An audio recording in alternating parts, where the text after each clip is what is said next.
मौला अली मौला अली मौला अली मौला अली।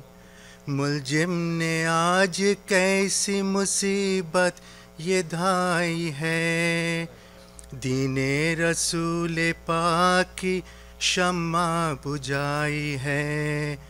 मौला अली मौला अली मौला अली मौला अली।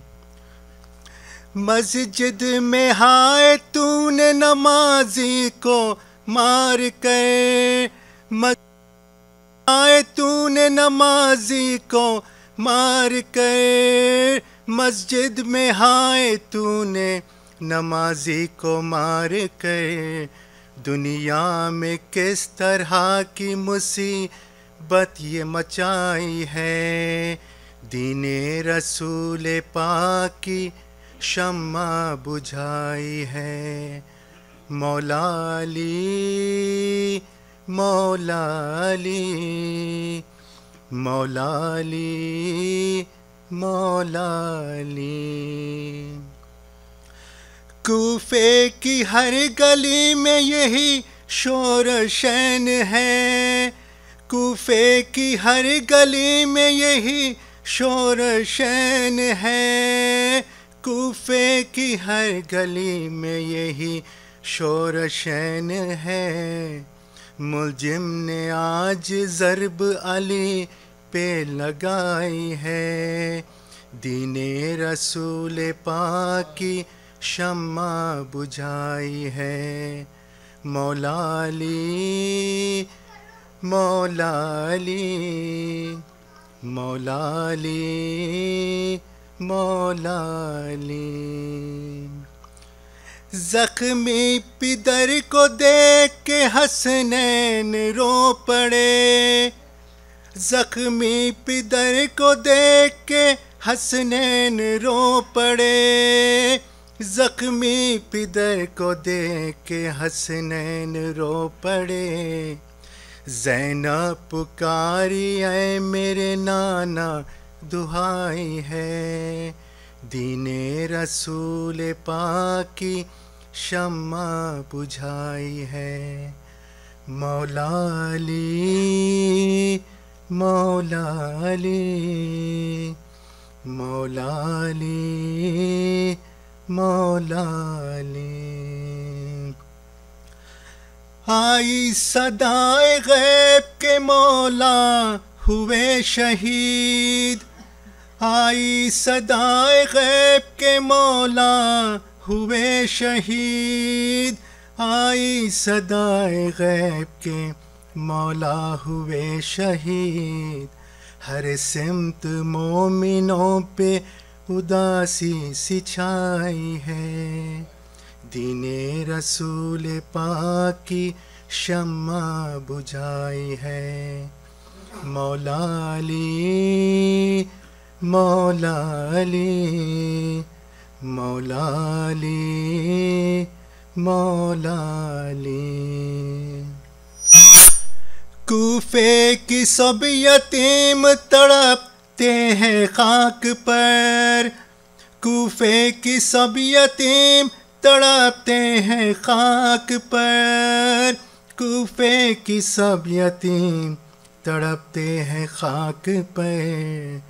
बादे सबा ने कैसी सुनाई सुनाई है, दीने रसूल पाक की शम्मा बुझाई है। मौला अली मौला अली मौला अली मौला अली।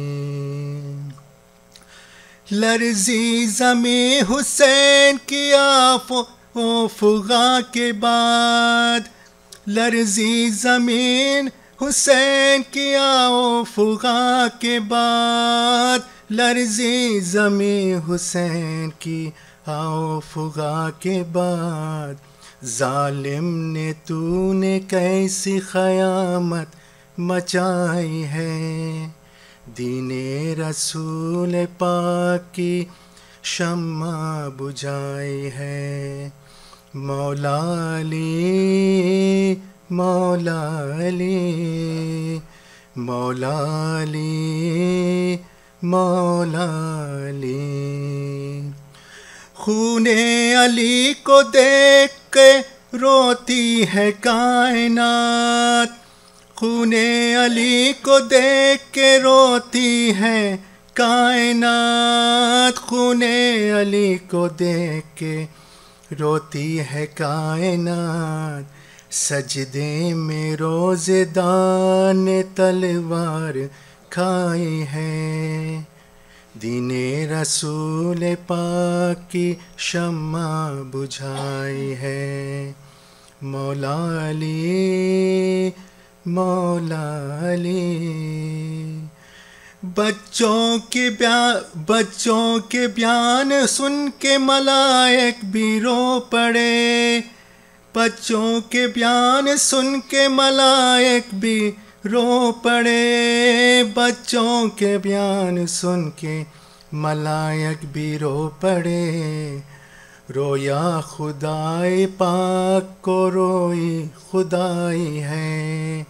दीने रसूल पाक की शम्मा बुझाई है।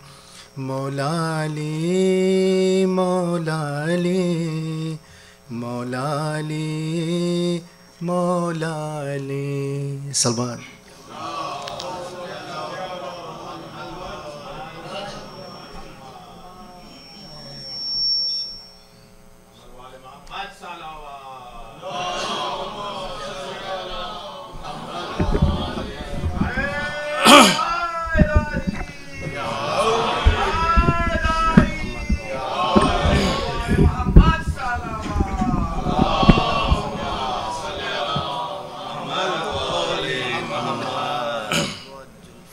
बारह दिगर सलवा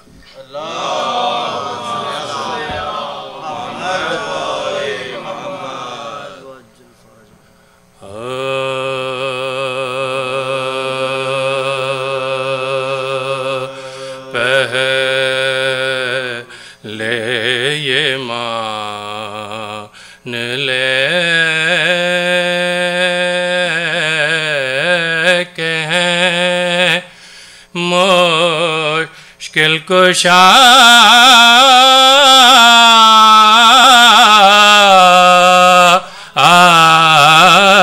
अली। पहले ये मान ले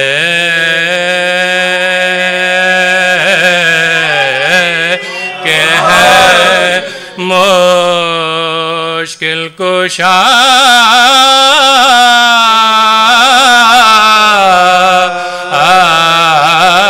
अली। फिर देख तेरे वास्ते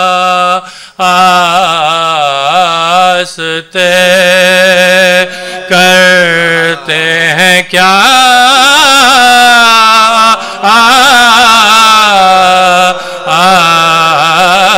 अली। और टल जाती हैं हमारी तो सारी मुसीबतें, टल जाती हैं हमारी तो सारी मुसीबतें। हम जब कभी खुलूस से कहते हैं या अली। पहले ये मान ले के हैं। 12 साल बाद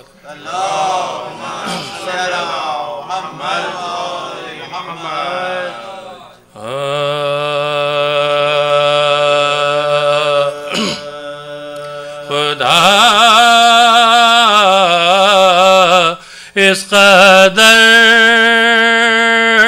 मेहरबान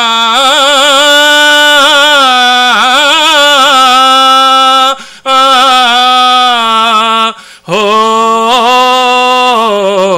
गया खुदा, इस कदर मेहरबान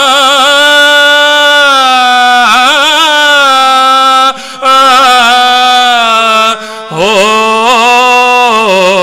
गया। और अली पर खुदा का गुमान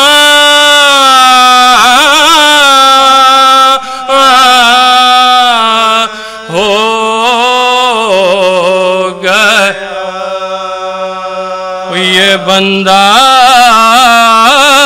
नवाजी की अरे हद हो गई। मकान दे के खुद ला मकान हो गया खुदा, इस कदर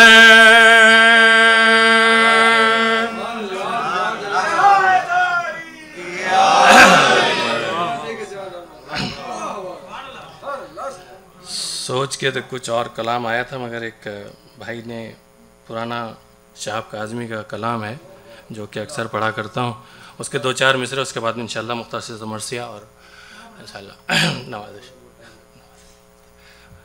तलवात पढ़ने आप लोग।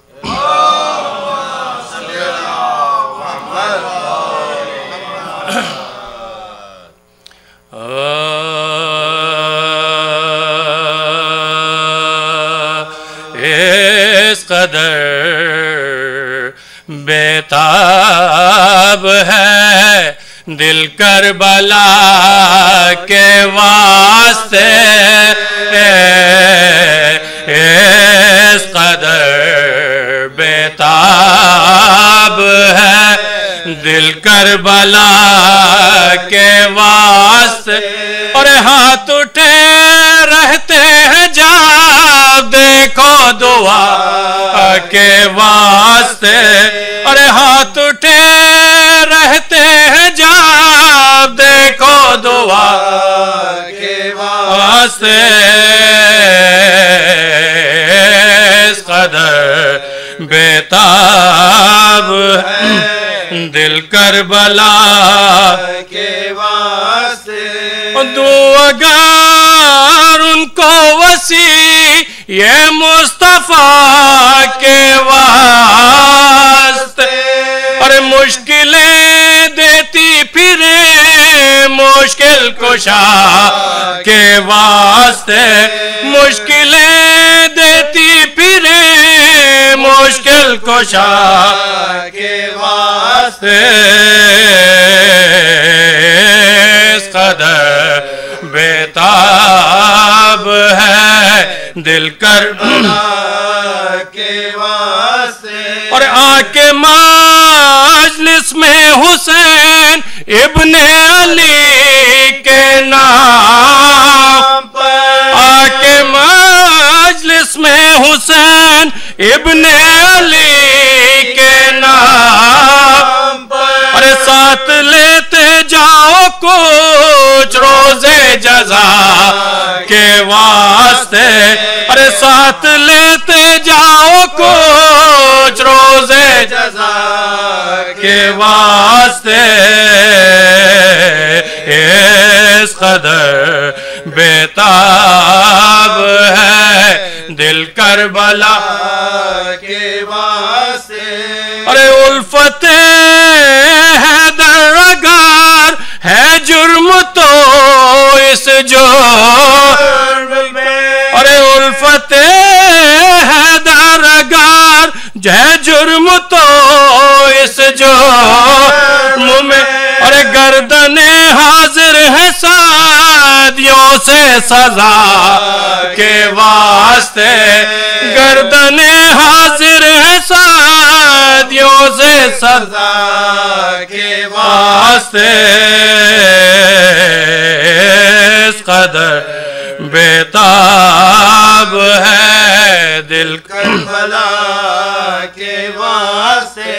अरे आयतों पर आयतें, अलकाब पर अलकाब, आयतों पर आयतें, अलकाब पर अलकाब।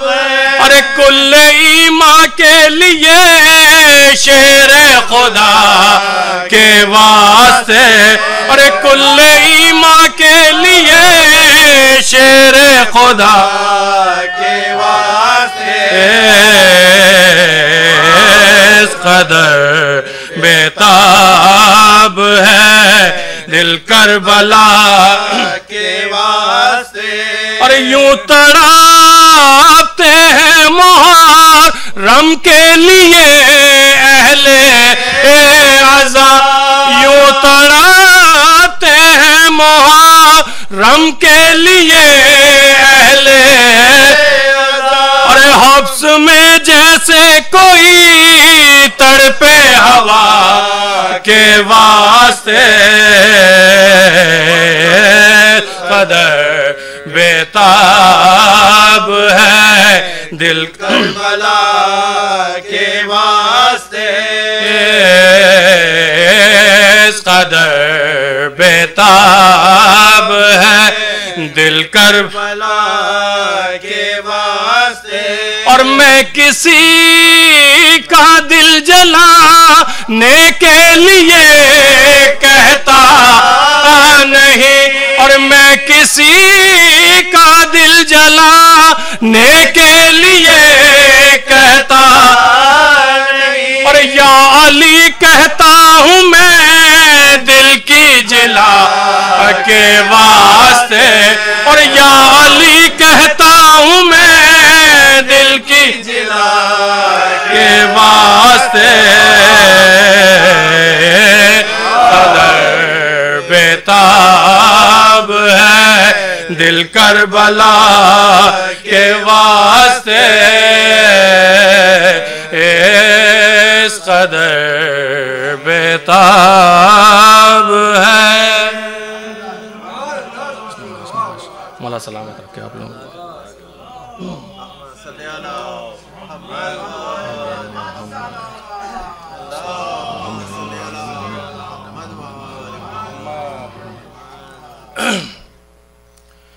क्योंकि शहादत का मरसिया भी पढ़ा जा चुका और ज़रबत का हाल भी बयान हो चुका, तो क़िबला ने कल रात वसीयत का तस्करा किया था, उसी ज़हन में 3-4 बंद और माशाअल्लाह रहमतुल्लाह फातिहा।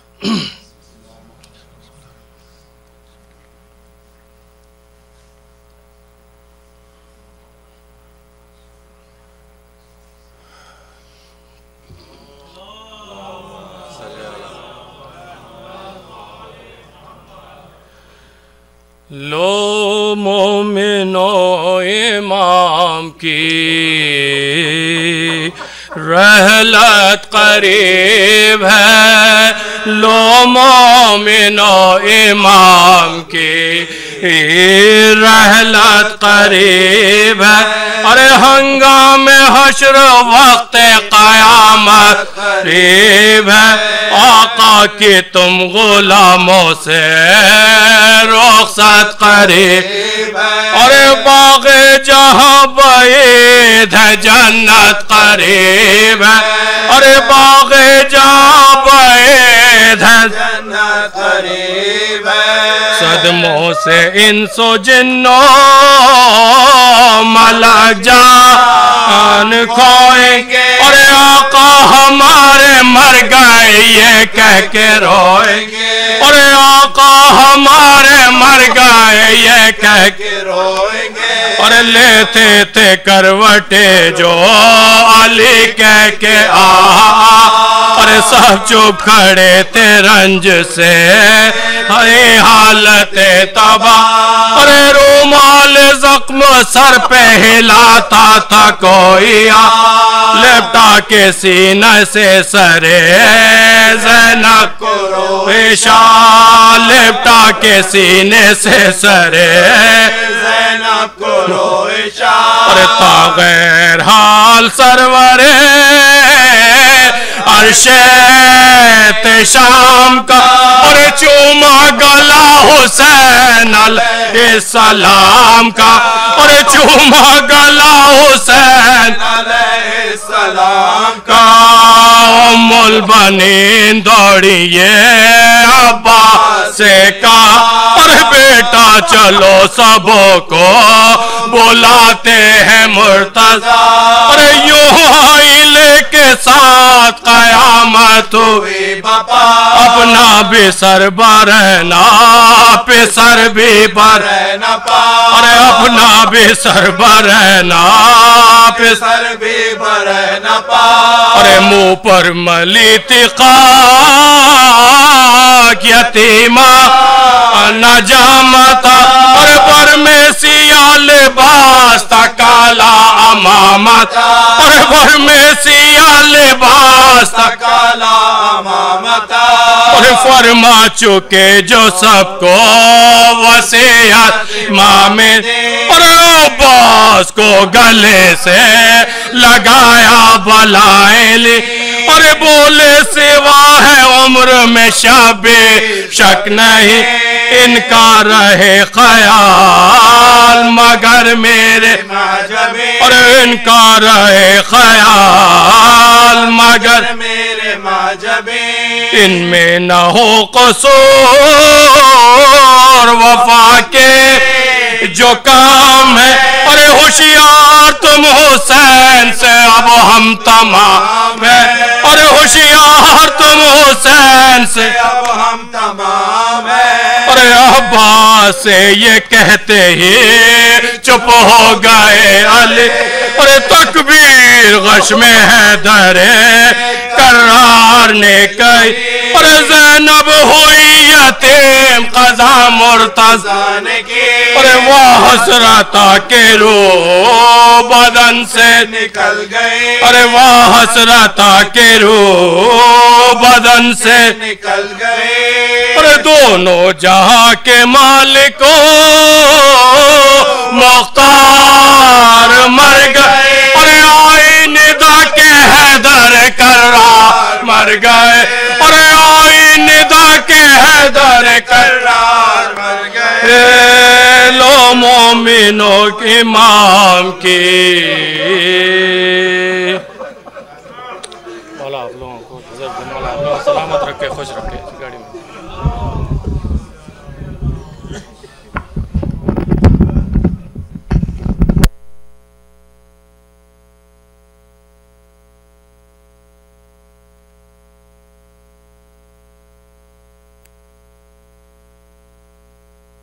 जज़ाकल्लाह अलैह बर मोहम्मद वाले मोहम्मद सलवात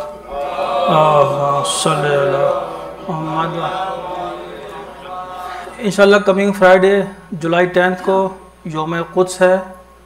उसमें आईसी से बैतुल इल्म और मासूम सभी जगह से बसेस का एहतमाम है, इंतज़ाम है, और ये बसेस यहाँ से ठीक 2:30 पे रवाना होंगी, और रैली डाउनटाउन दिल्ली सेंटर पे है फ्राम 4:30 to 6 PM। तो आप ऑनलाइन जाके रजिस्ट्रेशन करा सकते हैं, इस on first come first serve basis. और इंशाल्लाह कमिंग सैटरडे जुलाई 11 को आईसी के प्रोग्राम के बाद जनाब रियाज नकवी साहब के दौलत खाने पर मजलिस का अहतमाम है। उसमें भी आप तमाम हज़रात से शिरकत की दरख्वास्त है। इस मजलिस को जनाब डॉक्टर सादी नकवी साहब खिताब फरमाएँगे। इंशाल्लाह संडे जुलाई 12 को आईसी में प्रोग्राम के बाद आईसी में ही शौकत भाई की वालदा मरहुमा की साल साल की मजलिस है, उसमें भी तमाम हज़रात से शिरकत की दरख्वास्त है।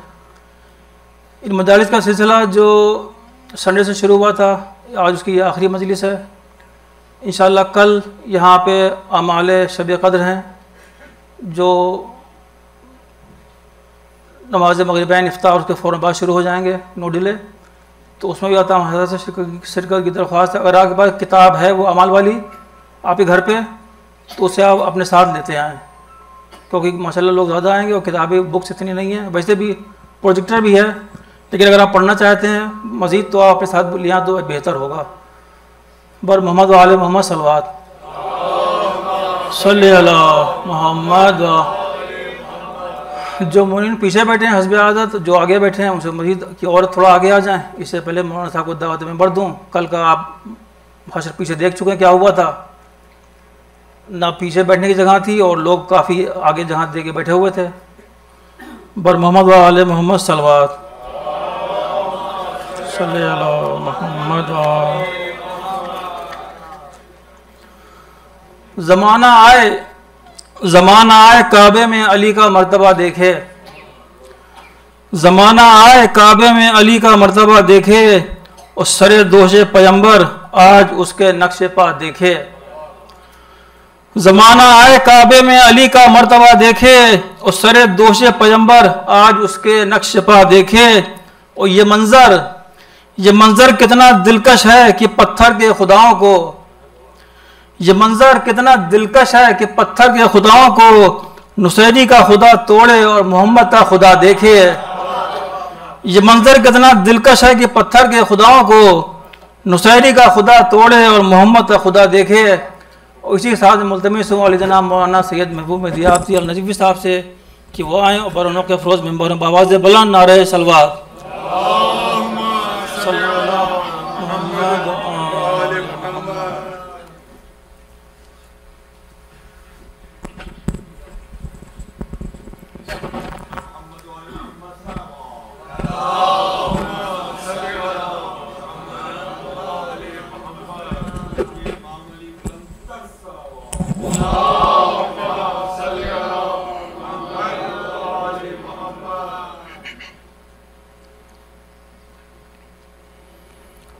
रहमल्लाहु मन क़रा अल-फ़ातिहा।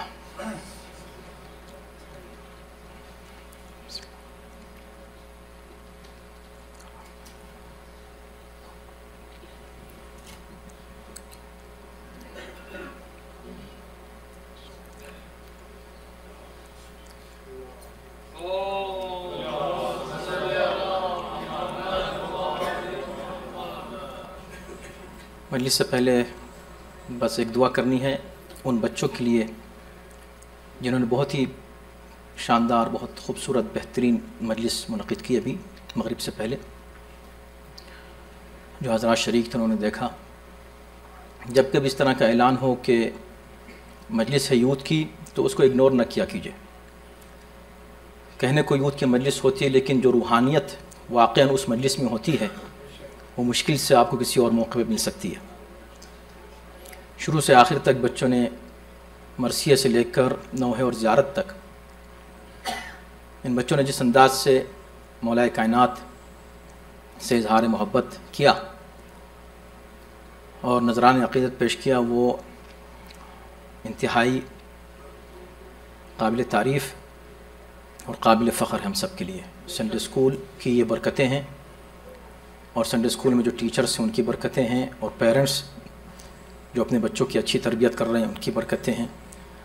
हमारे बच्चों को अभी से अहले बैत की अज़मत का एहसास उनके दिलों में होना चाहिए और आज़ादारी इनके दिलों में रच बस जानी चाहिए। ये जब ही होगा जब हम सब मिलकर इन बच्चों को इनकरेज करेंगे।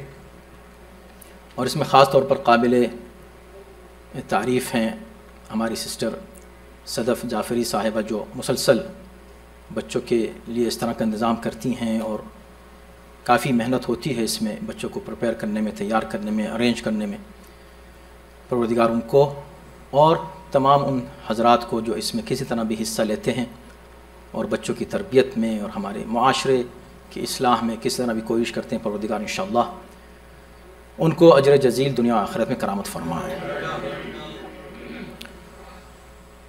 अऊज़ु बिल्लाहि स्समीइल अलीम मिनश शैतानिर रजीम। बिस्मिल्लाहिर रहमानिर रहीम। अल्हम्दुलिल्लाहि रब्बिल आलमीन वस्सलातु वस्सलामु अला सय्यिदिना व नबिय्यिना व मौलाना अबिल क़ासिम मुहम्मद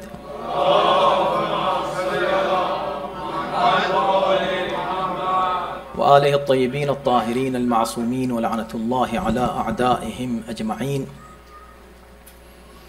मिनल आन इला यौमिद्दीन अम्मा बअदु फ़क़द क़ाल अल्लाहु फ़ी किताबिहिल करीम बिस्मिल्लाहिर रहमानिर रहीम अलिफ लाम मीम ज़ालिकल किताबु ला रैब फ़ीहि हुदन लिल मुत्तक़ीन। सलावत।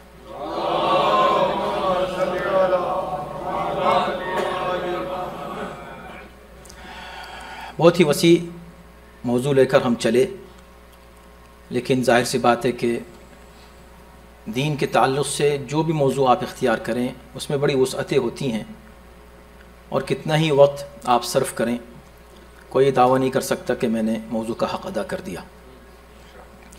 मौजू का हक़ तो अदा नहीं हो सकता, जैसा कि मैं इससे पहले भी अर्ज़ कर चुका हूँ, लेकिन जितना हो सके कुछ मौज़ूआत के ज़िम्न में कुछ जो अनावीन हैं उन पर हम गौर कर सकते हैं, और एक दरवाज़ा खुल सकता है मज़ीद मुताले के लिए और गौर व फ़िक्र के लिए। मसलन लफ्ज़ तक़वा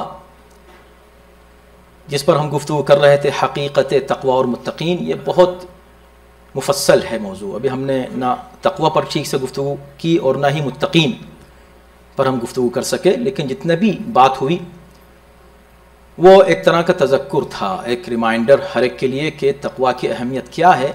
यूँ तो हमने ये अल्फाज बहुत सुने हैं और बड़ा एहतराम है इस लफ्ज़ का हमारे मुआशरे में, मुत्तक़ी, तक़वा, बहुत उम्दा, लेकिन बस इस तरह का एहतराम है कि भाई ये बड़े मुत्तक़ी हैं, लेकिन हम नहीं हो सकते। तक़वा हमारे लिए कैसे मुमकिन है? हम तो बस वैसे ही, यानी अब यहाँ पर इंकिसारी आ जाती है और किसी जगह इंकिसारी नज़र नहीं आती। इंकिसारी बहुत अच्छी बात है, कोई शख्स फ़ख्र न करे कि हाँ मैं बड़ा परहेज़गार हूँ, मुत्तक़ी परहेज़गार हूँ, लेकिन ये कहकर कि तक़वा तो भी हमारा काम नहीं है, हम तक़वा इख्तियार नहीं कर सकते, ये कह के आप नहीं टाल सकते। एक फ़िक्र ये। एक दूसरी फ़िक्र वो है जो तक़वा को कुछ अच्छी निगाह से नहीं देखते। मसलन वो ये कहते हैं कि ये अच्छा, ये तक़वा की बात कर रहे हैं, ये तो तक़वा की बात कर रहे हैं, हम तो अक़ीदे की बात कर रहे हैं, हम तो मौलाई हैं मसलन, ये मुत्तक़ी हैं। ये तक़सीमात, ये ख़याली तक़सीमात हैं और ख़तरनाक तक़सीमें हैं। देखें, ये मज़हब ख़ास तौर पर जो अहले बैत का मज़हब है ना, इतना प्यारा, इतना हसीन, इतना परफेक्ट, इतना कंप्लीट मज़हब है कि वाहिद मज़हब है जिसके कंप्लीट होने की सनद अल्लाह ने दी है।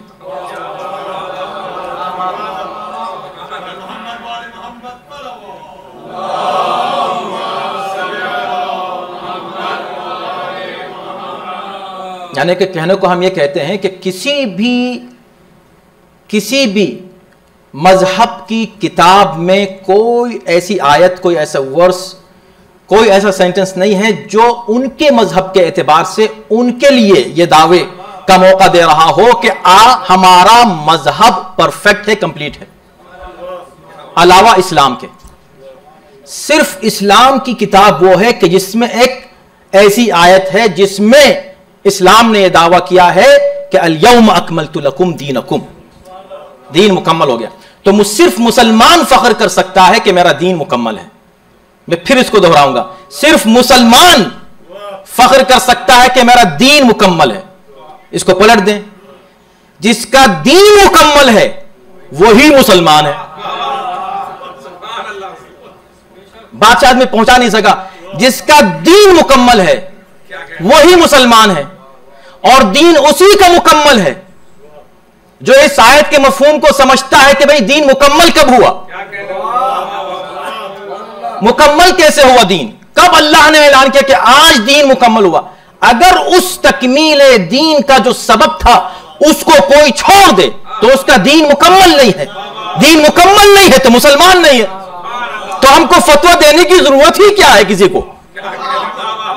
लोग हमसे कहते हैं आप फतवा क्यों नहीं देते जवाब में, वो कह रहे हैं आप काफिर हैं। अरे भाई वो हमको काफिर कह रहे हैं, हम क्यों फतवा किसी को दें? हमारे यहां नहीं है कि आप किसी को काफिर कह दें।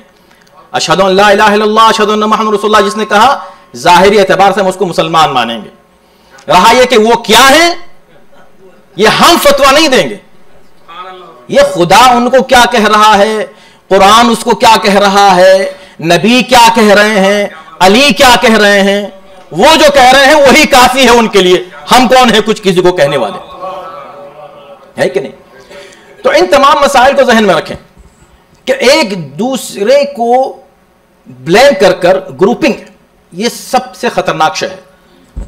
ये ग्रुप हो गया 10 आदमियों का, ये ग्रुप हो गया 10, अरे ये तो बिल्कुल गलत कह रहा है, वो तो बिल्कुल बेकार है, वो तो दीन से। वहाबियत की यही सबसे बड़ी परेशानी है। जो वहाबी मेंटेलिटी है उसकी जो आइडियोलॉजी है, क्या है? ये आइडियोलॉजी है, ये ग्रुप्स नहीं है जो आप देख रहे हैं ना, ये जो आईएसएस, तालिबान और अन्नुसरा और इस तरह की चीजें जो हैं, ये मुसम्मियात हैं ऐसी कि जो इससे पहले इनके दूसरे नाम हुआ करते थे, ऊपर तक ले जाएं आप, आज ये कुछ और नाम से सामने आ रहे हैं, लेकिन ओरिजिनली एक वहाबी मेंटेलिटी है। इस वहाबी को भी तकफीरी मेंटेलिटी कहिए आप। क्या मतलब? यानी जो हमने सोचा बस वो सही है, और हमारी सोच के अलावा दूसरा जो सोच रहा है वो न सिर्फ गलत है, काबिल मजम्मत है, इसको बुरा कहो, इस पे लानत करो, और ज्यादा एक्सट्रीम आ जाए तो उसको कत्ल कर दो। अहले बैत के मजहब में इसकी कोई गुंजाइश नहीं है, टॉलरेंस है हमारे यहां। उसकी वजह यह है कि ठीक है आप बिल्कुल सही हैं, लेकिन अगर आप वाकई सही हैं तो आपको यह भी सोचना चाहिए कि ईमान के दर्जात होते हैं। तो आप ये समझ लें कि आप जरा बुलंद दर्जे पर हैं तो जरा उन पर रहम करें जो कम दर्जे पर हैं, बजाय उनको काफिर कहने के, उनको दीन से खारिज समझने के। तो थोड़ा सा रिलैक्स होकर ये कहें कि भाई मैं चूंकि ज्यादा समझ गया हूं, ये बेचारा भी नहीं समझा, चलो उसको समझाऊं। ये कौन सी तुक है कि उसको बिल्कुल आप दीन से खारिज मानना शुरू कर दें। ये मेंटेलिटी हमारे यहाँ है भी नहीं, मजहब इस्लाम की और तालीमात अहले बैत में इसकी कोई गुंजाइश नहीं है। कोई ग्रुपिंग हमारे यहाँ नहीं है। हमारे यहाँ एक ही ग्रुप है, एक ही ग्रुप है। हद ये कि खून के भी ग्रुप्स होते हैं ना, हमारे यहां खून भी अगर बहता है तो सिर्फ उसका एक ही ग्रुप है, हुसैनी ग्रुप।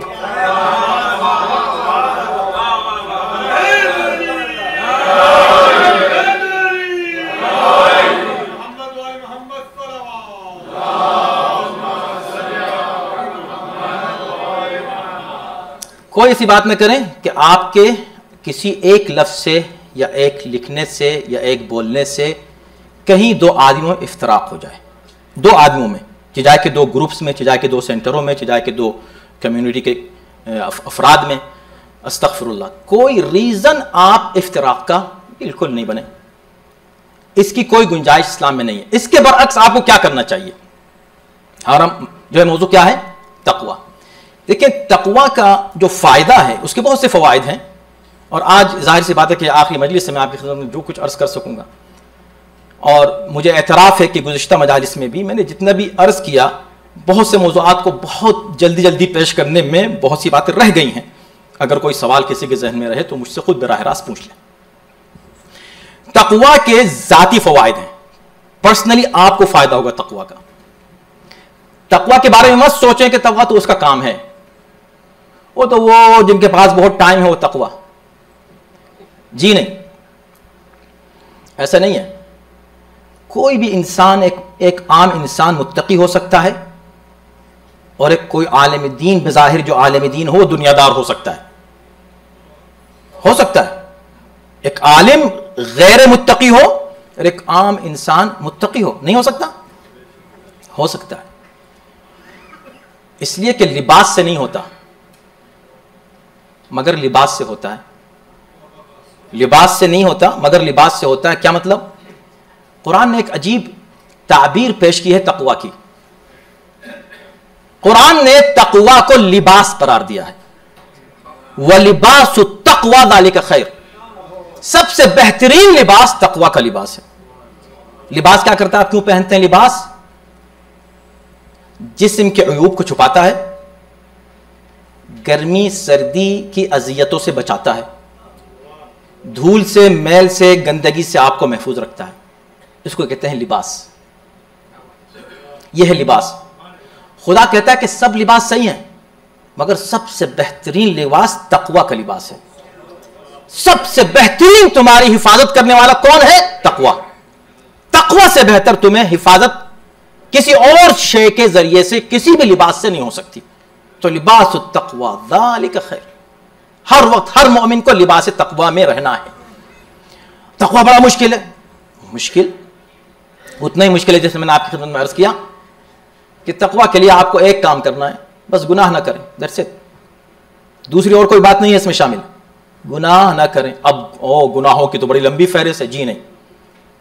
मैंने अर्ज किया था कि नेमतों की फहरिस्त बहुत लंबी है जिसे आप शुमार नहीं कर सकते। अगर उन नेमतों के शुक्र ही में लग जाए तो गुनाह का वक्त कहां मिलेगा? किसी एक नेमत के शुक्र में लग जाए तो गुनाह का वक्त कहां किसी को मिलेगा? क्या फरमाया मेरे मौला ने, बार बार आपने सुना है, फिर सुनने का वक्त, फिर मजा आता है सुनने में, बार बार सुने। इमाम सज्जाद फरमाते हैं, परवरदिगार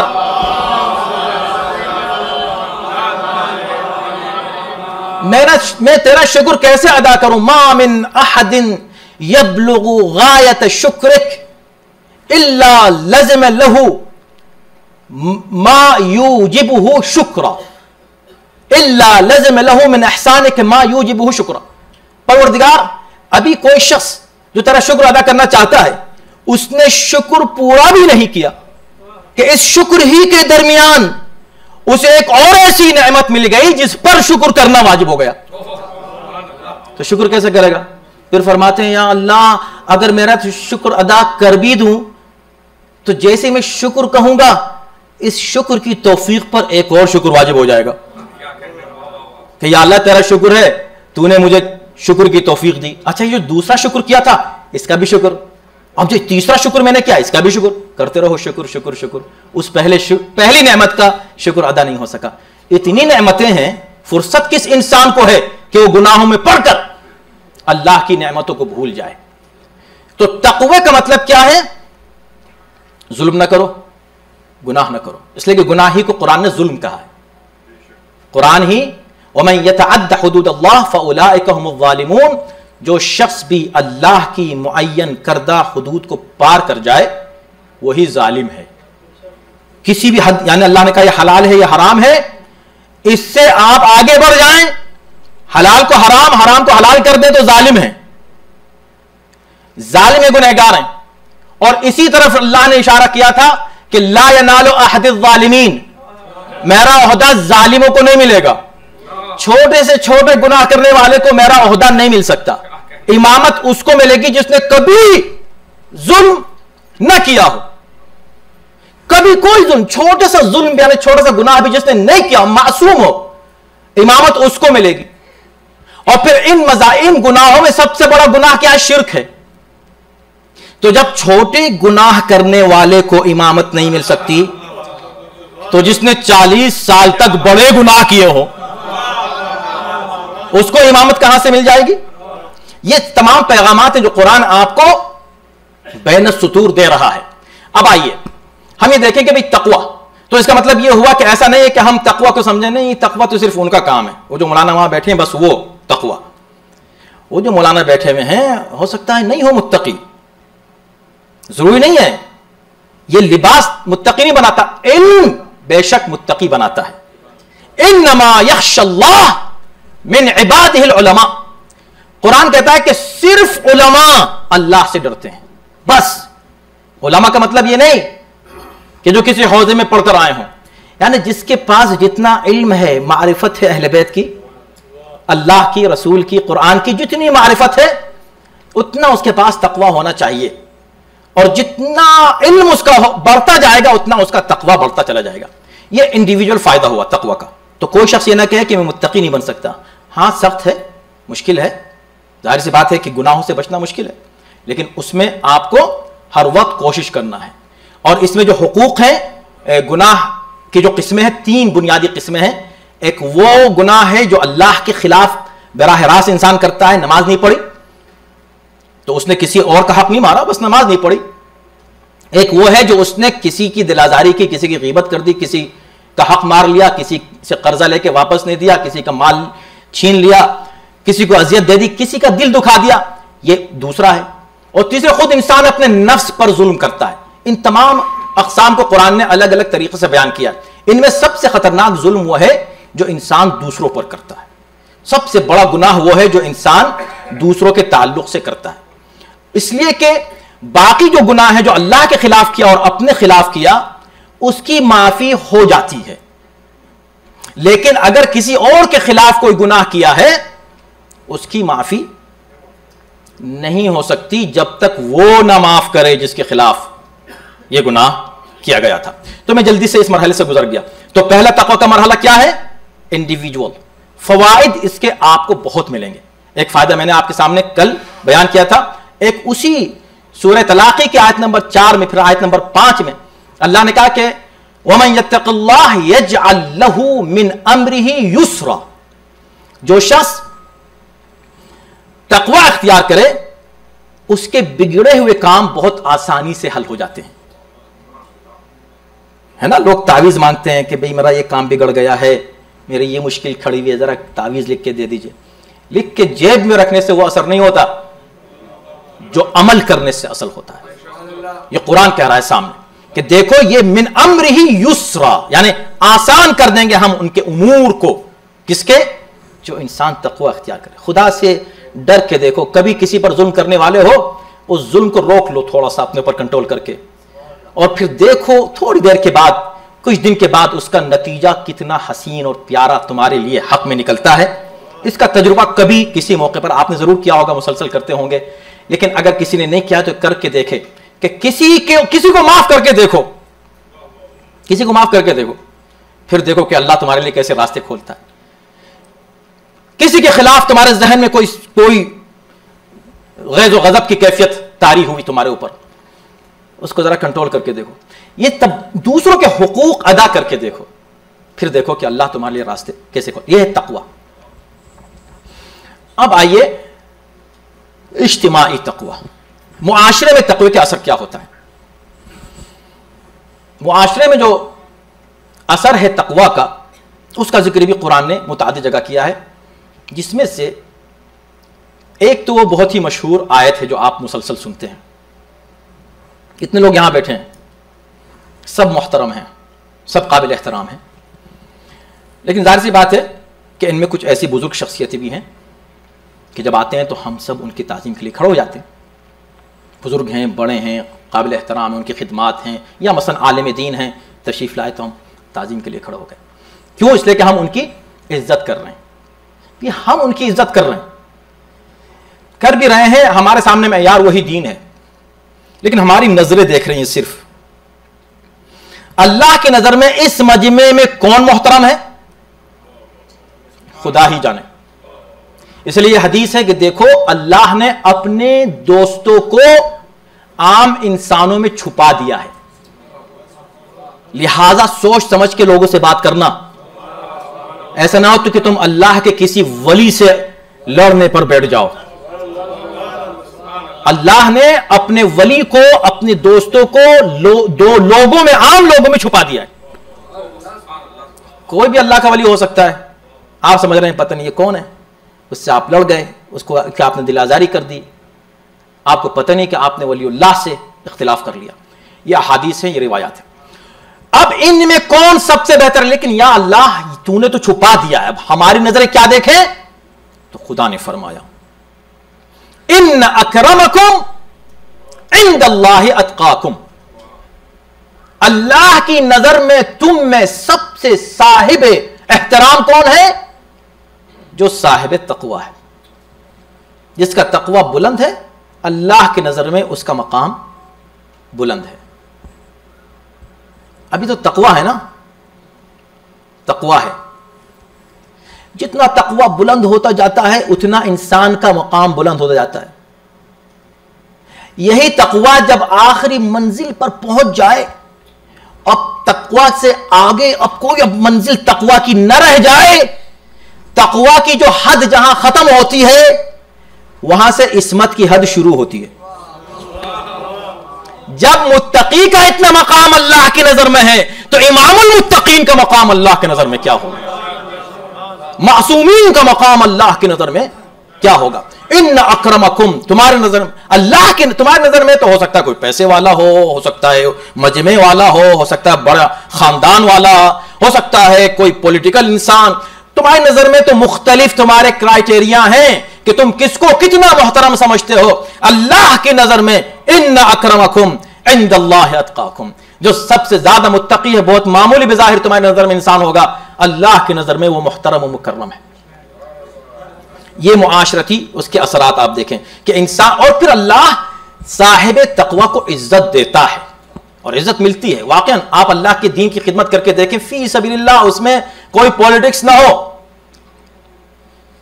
उसमें कोई ये ख्याल ना हो कि मुझे कोई मकाम मिलेगा, रियाकारी के बगैर आप फी सबीलिल्लाह करके देखें, देखिए अल्लाह आपको क्या मकाम अता फरमाता है। कहते हैं ना कि नेकी कर कुएं में डाल, ये एक मिसाल है लेकिन इसमें हकीकतें पोशीदा है।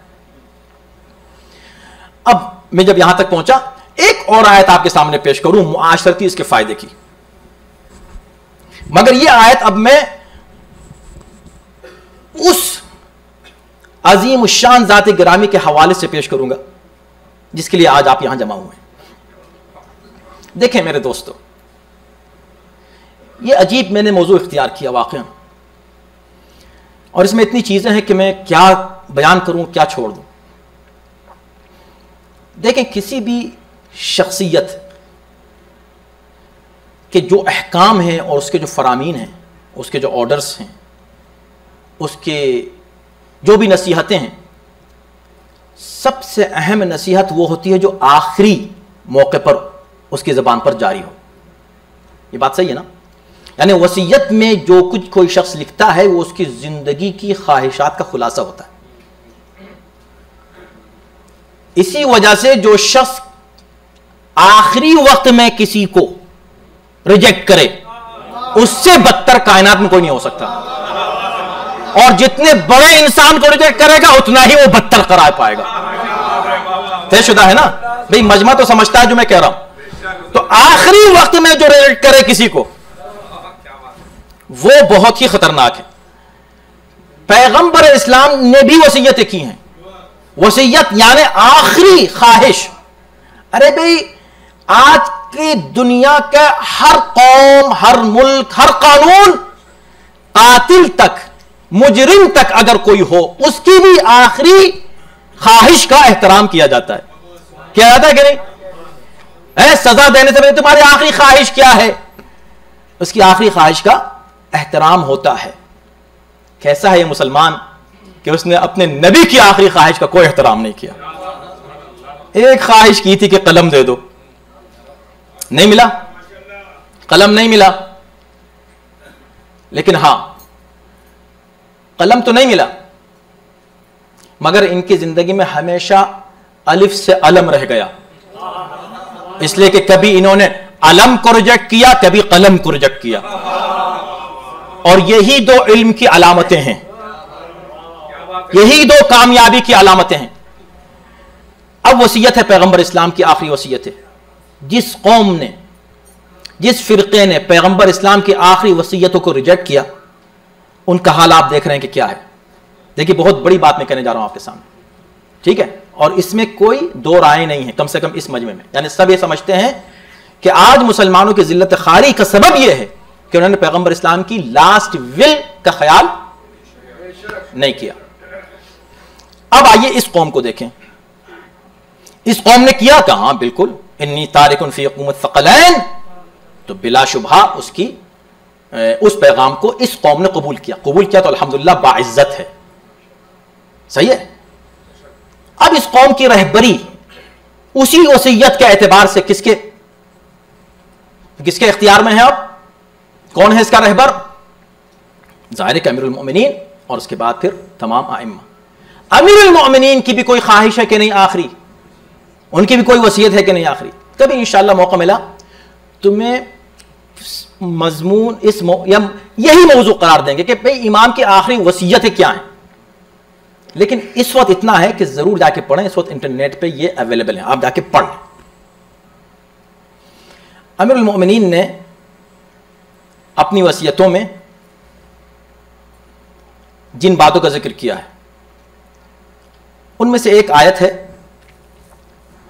वो आयत आप हमेशा सुनते रहते हैं, लेकिन इसको अपनी गिरह में बांध लें, इसलिए कि ये अमीरुल मोमिनीन की आखिरी वसीयतों का हिस्सा है। ये आयत क्या है? वतआवनु अलल बिर्रि वत्तक़वा, हमेशा एक दूसरे का साथ नेकी और तकवा में दो। क्या क्या इसमें देखें पैगाम है। वला तआवनु अलल इस्मि वल उद्वान, और गुनाह और ज्यादती में, जुल्म में कभी एक दूसरे का साथ मत दो। खुदा की कसम, अगर कौम ये सोच ले ना, इस पे अमल कर ले, तो हमारी कौम में कभी जुल्म होगा ही नहीं। जुल्म होता ही इसलिए कि कोई दूसरा साथ देता है जालिम का, वरना जालिम में उसमें वो दम नहीं होता, उसमें हिम्मत नहीं होती जुल्म करने की। कहीं पर भी किसी जगह अगर कोई ज्यादती होती है, जुर्म होता है, जुल्म होता है, तो उसका सबब यह है कि चार उनके साथ लग जाते हैं कि हाँ भाई करो, हम तुम्हारे साथ हैं। इमाम की आखिरी वसीयतों में है, ये आयत करीमा भी है, और आपने इस्तेमाल की इस आयत को, इस फरमा रहे हैं कि देखो सिर्फ बिर और तकवा, लफ्ज क्या है? तकवा। अमीरुल मोमिनीन ने पूरे नहजुल बलागा में तकवा तकवा तकवा का जिक्र है। तो एक मोमिन मुमकिन नहीं है कि उसका गोल जिंदगी का तकवा को अचीव करना न रह जाए। आपका सिर्फ यह गोल होना चाहिए जिंदगी का कि हम अपनी जिंदगी, अगर अभी हम तकवा की मंजिल पर नहीं आए तो बस हमारा गोल यह कि मुत्तकी बन जाए, इसलिए कि भाई हम मुत्तकी बन जाए, इसलिए कि हम किसके पैरों, हमारा कौन इमाम है? जो इमामुल मुत्तकीन है। तो ऐसा ना हो कि हम उस ग्रुप से खारिज हो जाएं जिसके वो इमाम है। हमें उस ग्रुप में रहना है जिसके वो इमाम है, राइट? उसके लिए क्या करना है? तकवा की तरफ जाना है, और उस इमाम की बात के जिसने शुरू से आखिर तक जिंदगी भर तकवा तकवा आवाज दे दे के कहा तकवा। उसके बाद आखिरी लम्हात है मेरे मौला के, बिल्कुल आखिरी रात नहीं, आखिरी जुमले। अभी वसीयत नहीं, अभी वसीयत का एक जुमला मैं आपके सामने पढ़ूंगा बाद में, लेकिन चूंकि आयत की बात आ गई है तो आयत पेश कर दूं आपके सामने एक और। इमाम ने आखिरी जो अल्फाज इस्तेमाल किए हैं वो हिस्ट्री में मौजूद हैं, यानी शहादत से चंद लम्हा पहले। और ये जो वसीयत है ये पहले हो सकती है कि फौरन 19 को हो सकता है कि 20 को हो, लेकिन ये आखिरी बिल्कुल वक्त की आखिरी जुमले, जब आपकी, यानी तारीख में लिखा है कि जब आपके जबीन अक़दस पर पसीना आया शहादत का, उस वक्त आपकी जबान पर कुछ अल्फाज जारी हुए। उनमें से एक जुमला यह था, लिमिथ्लि हाज़ा फ़लयअमलिल आमिलून। ये एक आयत है जो इमाम ने पढ़ी है कि लिमिथ्लि हाज़ा, सूरह साफ़ात की आयत नंबर 61 है। इस वक्त, इस जैसे वक्त के लिए लोगों को चाहिए कि तैयारी करें। ये किसको कह रहे हैं? हम लोगों को पैगाम दे रहे हैं। ऐसे वक्त के लिए, जबकि इंसान का आखिरी वक्त होगा, ऐसे वक्त के लिए इंसान को चाहिए कि तैयार हो जाए। ये एक आयत पढ़ी, इसके फौरन बाद इमाम ने फरमाया, इन्नल्लाहा मअल्लज़ीना तक़ौ। मामूली बात नहीं है, वो अमीरुल मोमिनीन जिनकी शान अल्लाह अकबर, जिनका नाम लेके वाक़न हमारी कैफियत क्या होती है उसको अल्फाज में बयान नहीं कर सकते। वो खुशी, वो कैफियत, वो जज्बा, इसलिए कि खून की तहारत की दलील है अल्हम्दुलिल्लाह। मगर उस अमीरुल मोमिनीन की तालीमात क्या हैं? तो उन आखिरी अल्फाज में एक ये आयत इमाम ने पढ़ी, और एक उसी के फौरन बाद ये पढ़ी, साथ ही फरमाया कि इन्नल्लाह मअल्लज़ीना तक़ौ वल्लज़ीना हुम मुहसिनून। अल्लाह उन लोगों के साथ है जो तक़वा इख्तियार करते हैं और जो दूसरों पर एहसान करते हैं। क्यों पढ़ रहे हैं ये? कि ताकि पूरी जिंदगी जो तक़वा की बात करते रहे, आखिर में भी तक़वा की वसीयत कर दें। ये बात हो गई। अब उनकी वसीयत जो है, जो बहुत मारूफ वसीयत है, जिसका एक जुमला आप अक्सर सुनते हैं, कूना लिज़्ज़ालिमी खस्मन वलिल मज़लूम औना। ये जो जुमला आप सुनते हैं मुसलसल, उस वसीयत नामे का एक तूलानी टेक्स्ट है, उसको पढ़ें ज़रूर। मेरे पास वक्त नहीं कि मैं उस पूरे वसीयत नामे का हिस्सा आपके सामने कुछ भी अर्ज़ करूं, लेकिन इतना टुकड़ा शुरू का बिल्कुल। वसीयत की है इमाम हसन इमाम हुसैन को, खिताब किया है उनको, लेकिन वसीयत उनको नहीं है, वसीयत उम्मत को है। यही वजह है कि एक टुकड़े में आपने फरमाया ऊसीकुमा। अब सुनिएगा, कुछ लेके जाएं हम प्रैक्टिकल चीजें ताकि उस पर अमल करें फौरन। इसी को कहते हैं मौलाइयत।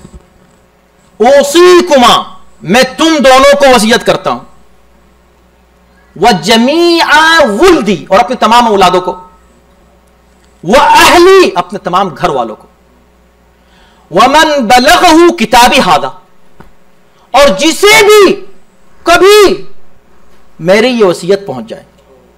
किसको पहुंचेगी ये वसीयत? ये चाहने वालों ही को तो पहुंचेगी, दुश्मन को तो नहीं पहुंचेगी। इसका मतलब मैं अपने दोस्तों को, अपने चाहने वालों को, सबको वसीयत कर रहा हूं। तुम दोनों को, अपने तमाम औलादों को, पूरे घर वालों को, उन तमाम लोगों को जिनको बलगहु किताबी हादा, मेरा ये वसीयतनामा पहुंच जाए। क्या वसीयत करता हूं? तो वसीयतों के कुछ टुकड़े हैं, लेकिन पहली वसीयत क्या है? बेतक़्वल्लाह, मैं वसीयत करता हूं कि तक़वा इख्तियार करो। कैसे मुमकिन है एक शिया अली का चाहने वाला तक़वा के मफ़हूम से अलग हो जाए और भूल जाए और फरामोश कर दे, इग्नोर कर दे तक़वा? बेतक़्वल्लाह व नज़्म अम्रिकुम, और अपने उमूर को ऑर्गेनाइज रखो, मुनज़्ज़म रखो, डिसऑर्गेनाइज ना हो। ऑर्गेनाइजेशन, डिसिप्लिन, ये नज़्म व ज़ब्त, इसको कायम रखो। नज़्म अम्रिकुम, सही प्लानिंग, सही विजन, ये सब चीज़ें होनी चाहिए। ये इमाम की वसीयतों में। वसलाही ज़ातिल बैन, ये सबसे अहम मसला है जिसको बहुत इग्नोर किया जाता है। वसलाही ज़ातिल बैन, और आपस में अपने ताल्लुकात को सही रखो, इस्लाह रखो, यानी सलाह ज़ातिल बैन, आपस में एक दूसरे से अगर किसी तरह का इख्तिलाफात है उनको दूर करो, और अगर किसी दो मोमिन में इख्तिलाफात हैं उसको ख़त्म करने की कोशिश करो, उसको बढ़ाने की कोशिश मत करो। जी हाँ, तो उसमें इसलिए कि मज़ा तो उसी में आता है ना, बढ़ाने में। भाई इख्तिलाफ घटाने में तो मज़ा नहीं आता ना, मज़ा तो शैतान उसमें डालता है कि अब देखो मैं इससे एक बात कहूँगा, देखो ये कितना गुस्सा आएगा उसको, उस पर क्या तुमको ये कह रहा था, उसने गुस्से में आ गया, ये कह रहा था, अच्छा उसने कहा हाँ तुमको ये कह रहा था। सलाह ज़ातिल बैन, अगर दो मोमिनों में इख्तिलाफ भी हो तो उसको ख़त्म करने की कोशिश करो। फिर फरमाते हैं कि इसलिए कि इन्नी समिअतु जद्दकुमा यक़ूल, इसलिए कि मैंने तुम्हारे जद को, तुम दोनों के, ए हसन हुसैन, मैंने ये कहते हुए सुना है कि सलाह ज़ातिल बैन अफ़ज़लु, सलाह ज़ातिल बैन अफ़ज़लु इंदल्लाह मिन आम्मतिस सलाति वस्सियाम। इसलिए कि मैंने सुना है कि अगर दो मोमिन में इख्तिलाफ हो और उसको ख़त्म करने के लिए आप आगे बढ़ें तो ये अमल जो है ये आम नमाज और रोज़े से कहीं बेहतर है।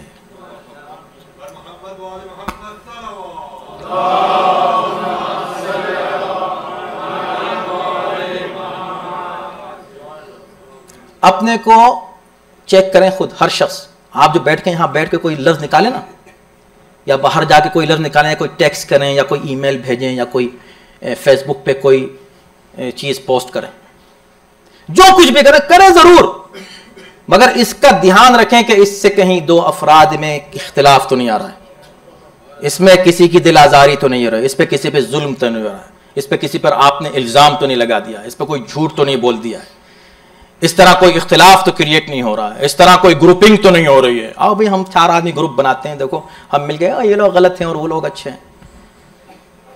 ये तो खुदा ही जानता है कौन अच्छा है कौन गलत है। एक ही सूरत में कोई गलत हो सकता है, बेशक उसमें फिर कोई कंप्रोमाइज नहीं है, अगर कोई शख्स वाक़अन अहले बैत के ताल्लुक से किसी तरह की तक़सीर करता है। अगर अहले बैत के हक में कोई शख्स मुक़स्सिर है वाक़अन, तो उससे तो कोई कंप्रोमाइज नहीं हो सकता, इसलिए कि मामला ही अहले बैत का है सारा।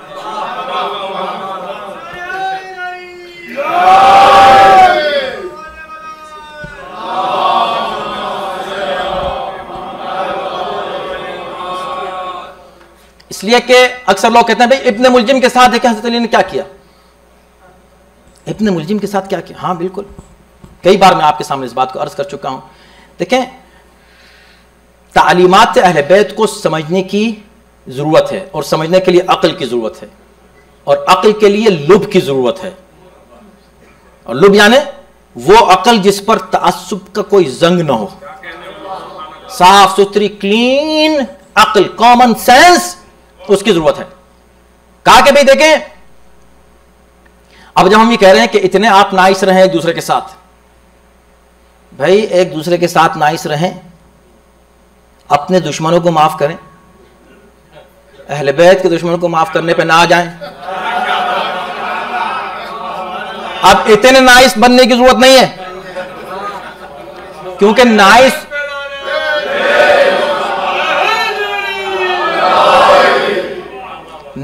होने के लिए हदें हैं। नाइस हो गए ऐसे ऊपर जा रहे हैं नाइस होने में, और जैसे ही आप अहले बैत के दुश्मन से नाइस होना शुरू हुए तो फिर नीचे की तरफ चले गया। क्यों? इस्लाम मज़हबे अदल है। अब देखें, जब तकवाही की बात हो रही है तो कुरान ने कहा वो अनअदलु हुवा अक़रबु लित्तक़वा, आदल करो, इसलिए कि अदल तकवा से करीब तरीन है। आदल करना है। उन्होंने कहा अच्छा, आप तो इब्ने मुलजिम पे 100 मरतबा लानत किया आपने, अभी आप कह रहे हैं कि माफ कर दो, और खुद देखें हज़रत अली ने उसको शरबत पिलाया कि नहीं पिलाया। तो क्या आपकी भी ख्वाहिश है उसको शरबत पिलाने की? अगर कभी इब्ने मुलजिम, आज भी कितने इब्ने मुलजिम मौजूद हैं, उनको शरबत पिलाएंगे आप? मिल गया कोई इब्ने मुलजिम, ये ख्वाहिश हो रही है। इस तरह की गलत फहमियां भी लोगों के दिमाग में आती हैं, क्योंकि अदम मारिफत मेरे दोस्तों, डिसबैलेंस जैसे हुए, आप अदल नहीं रहा ना, तकवा नहीं रहा। तकवा का मतलब है अदल, बैलेंस। उन्होंने कहा शरबत पिलाया, देखिए कैसे नाइस थे हजरत अली इब्ने मुलजिम के साथ, और आप 100 मरतबा लानत कर रहे हैं। हमने कहा 100 तो टाइम नहीं है इसलिए कर रहे हैं,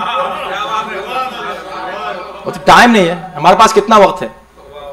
उतना सा वक्त अल्लाह ने दिया, उसी में हम जल्दी से जितना हो सके कुछ कर लें। क्यों? उन्होंने क्या, उनकी सीरत देखे माफ कर दिया। पहली बात तो यह कि कभी मत कहिएगा कि माफ कर दिया, माफ नहीं किया। हां, यह कहा कि अदल रखना उसके साथ, अदल से। वसीयत में है, आपने फरमाया कि देखो ऐसा मत करना कि जैसे दूसरे लोग किसी एक शख्स की, किसी एक जुर्म की वजह से बहुत ज्यादा ज्यादती करने लगते हैं, उस पर भी और उसकी कौम पर भी। एक ज़रब उसने लगाई है, एक ज़रब लगाना, वो भी इसलिए कि ताकि अदल इज्तिमाई और इंसाफ कायम रहे। और अगर मैं जी गया तो मैं, मुझ पर है कि मैं उसको छोड़ूं या उसको सजा दूं। लेकिन अगर उन्होंने शरबत पिलाया, हज़रत अली ने शरबत पिलाया, तो बस उनके साथ ना, यानी दुश्मन अली के जो है उनके साथ नाइस रहें भाई, आप उनके साथ ठीक रहें। ये नाइसनेस नहीं है, ये तो बहुत, ये अखलाक नहीं है, ये बहुत बड़ी बदअखलाकी है कि आप अली के दुश्मन के साथ अच्छे रहें। क्यों? इसलिए कि अली ने बेशक अपने दुश्मन को शरबत पिलाया, और हम इसकी मिसाल देते हैं और फख्र करते हैं इस बात के ऊपर कि दुश्मन को देखा, मेरे मौला ने खुद प्यास लगी हुई थी, मगर उसे दिया पहले कि इसको पिलाओ पहले मेरे कातिल को। कहा तो फिर हम क्यों उसको बुरा कह रहे हैं? अरे भाई, अली का जो पैगाम है ये नहीं है कि तुम इब्ने मुलजिम के साथ अच्छे रहो। अली ने अपने कातिल को शरबत पिलाया, तुम अपने दुश्मन को माफ कर दो। अपने दुश्मन को कहा, मैं कैसे माफ करूं मेरे दुश्मन को?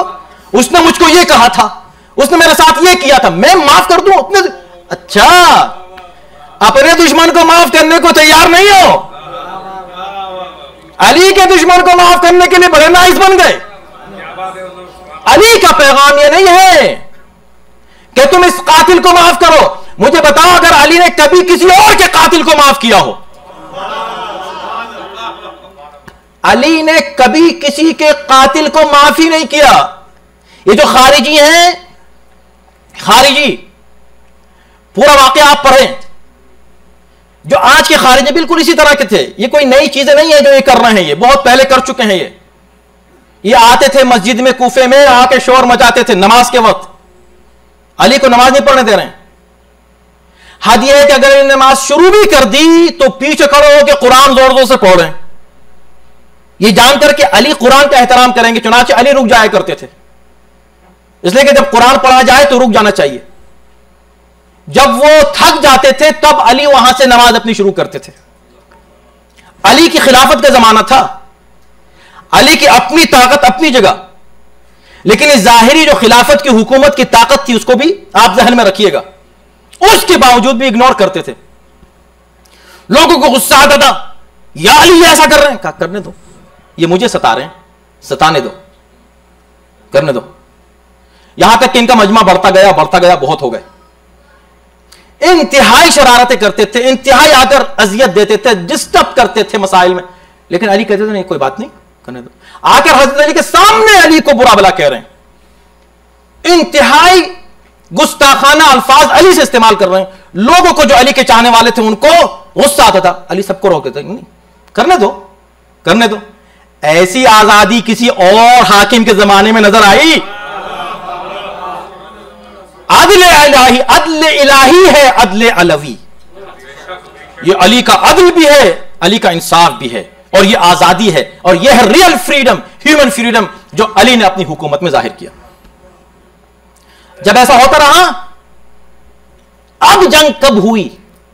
जब अली ने कहा अब इनमें से एक भी नहीं रहेगा, सिर्फ 9 बचेंगे, सब मार दिए जाएंगे, सबको मारो, एक को छोड़ना मत। वो भी 9 इसलिए बचेंगे कि भाग लेंगे। अब अली ने कहा किसी को मत छोड़ना। अभी अचानक ये क्या, इस कदर कब से सता रहे थे अली को, तो अली कह रहे हैं छोड़ दो, छोड़ दो, छोड़ दो, छोड़ दो। अब कहा कि अब मारो सबको। कहा क्यों? कहा इसलिए कि सुनो, हुआ क्या, एक फैमिली, एक शख्स अपनी बीवी के साथ जो हामिला थी कूफे की तरफ आ रहा था, उसको इन लोगों ने पकड़ लिया बाहर। कहा कहां जा रहे हो? क्या कूफे? क्यों जा रहे हो? कि अली से मिलने। अली के शिया हो क्या? हाँ। अच्छा, कहा इसको कत्ल कर दो। उसका सर उड़ाया, उस औरत का पेट चाक किया, पेट चाक करके बच्चे को कत्ल किया, ज़बह किया, औरत को भी ज़बह कर दिया, ज़बह किया। एग्जैक्टली जो आज आईसिस कर रहे हैं ये किया। ये खारजी हैं ये लोग। अली को पता चला, उन्होंने कहा कि भाई इन सबको जमा किया, कहा कि बताओ इनका कातिल कौन है, मुझे इसका कातिल चाहिए। इन सब ने कहा कि मुझे सबको मालूम है कि आप अली छोड़ेंगे नहीं, इसलिए कि अली अपने कातिल को तो छोड़ सकते हैं, दूसरे के कातिल को नहीं छोड़ सकते। सबको पता था, अदले अलवी सबको मालूम था। तो उन्होंने सबने तय किया कि ये कहें, जब जैसे ही कहें किसने मारा है, तो सब कहें कि हमने मारा है, सबने। तो कहा भाई इसको किसने मारा? तो सबने बेक वक्त कई हजार लोग हमने मारा है। अली ने कहा देखो जिसने बराह रास्त मारा मैं उसकी बात कर रहा हूं, उसको हमारे हवाले कर दो। कह रहे नहीं अली हम सब ने मारा है। कहा तुम बहुत खतरनाक दावा कर रहे हो, तुम जान नहीं रहे हो कि आज मुझे उस शख्स को अदालत में लाना है जिसने ये जुल्म किया है, मैं उसको छोड़ने वाला नहीं हूं, यू नो इट।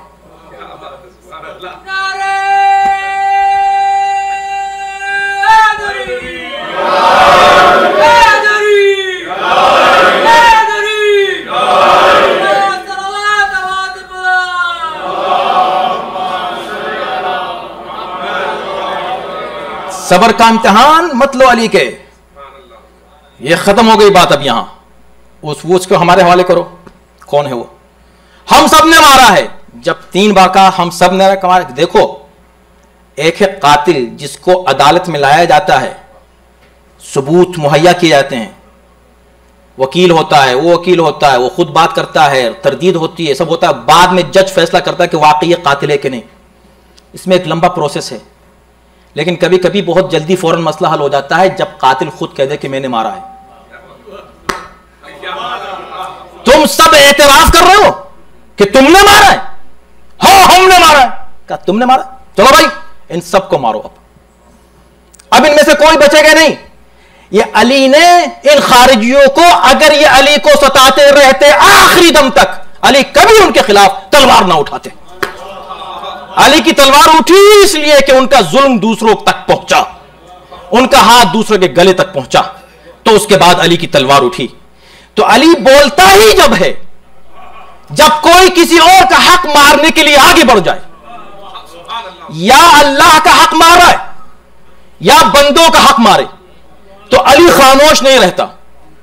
अली का हक मारे जाओ, अली कुछ बोलता नहीं है, तो या खुदा के हक पर बोलता है या बंदों के हक पर बोलता है। लेकिन बंदे चूंकि एहसान फरामोश हैं, इसलिए बंदे इसका जवाब नहीं देते अली को। खुदा एहसान फरामोश नहीं है, खुदा यह कहता है कि या अली, अपने दुश्मन के मुकाबले पर खामोश रहते हो, मेरे दुश्मन को मारते हो, मैं भी यही करूंगा। फिरौन के सामने मैं खामोश रहा, नमरूद के सामने खामोश रहा, लेकिन जब तुम्हारा दुश्मन हारिस आएगा उसे नहीं।